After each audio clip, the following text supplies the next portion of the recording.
कायद सानी का नाम कायद सानी ऐसे ही नहीं पड़ा सर। हमारी पार्टी ने डॉक्टर फारूक अब्दुल्ला साहब को जिस मुकाम पे देखा और जिस तरीके से वो सबसे प्यार करते हैं, वो आज पता चला जब बीजेपी के मेंबर्स उठे, जिस तरीके से उन्हें बात की, बहुत अच्छी बात की श्यामलाल शर्मा जी, हमारे बाकी साथियों ने, कि वो एक मुसलमानों के नहीं लीडर है, पूरे दुनिया के लीडर हैं सर। फारूक अब्दुल्ला साहब इसलिए नहीं क्योंकि वो चीफ मिनिस्टर है, उनका कंट्रीब्यूशन जो पूरी दुनिया में, इस मुल्क में है, शायद वो कोई भूल नहीं सकता है सर। मैं एक उस बात पे कहूँगा कि फारूक अब्दुल्ला साहब एक पेड़ है, वो ऐसे पेड़ हैं कि जिनके बहुत सारे शाखे हैं, और बहुत सारे जो तूफान आए उस पेड़ ने उस तूफान को रुकाया।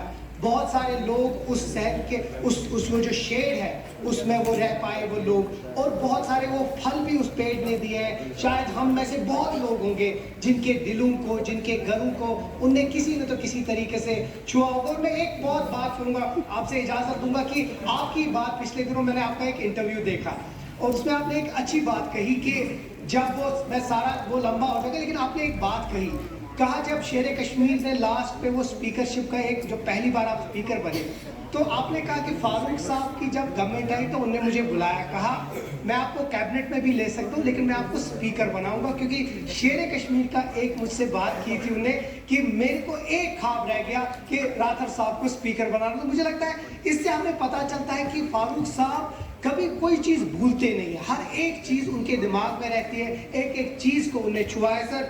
मैं जिस तरह सब ने कंडेम किया है उस चीज़ को भी मैं कंडेम करूंगा सर। मुझे याद है, चाहे हम उसके साथ कभी बेंगलोर गए, और छोटी छोटी चीज़ें सर, एक दिन मुझे याद है हम बेंगलोर गए, बिना सिक्योरिटी के गाड़ी में बैठे और वहाँ के चीफ मिनिस्टर से मिले, क्योंकि एक बेंगलोर के एक शख्स थे, उनसे कोई एक काम उन्होंने कहा फारूक साहब को कि मेरा ये काम है, वो वहाँ के चीफ मिनिस्टर करेगा।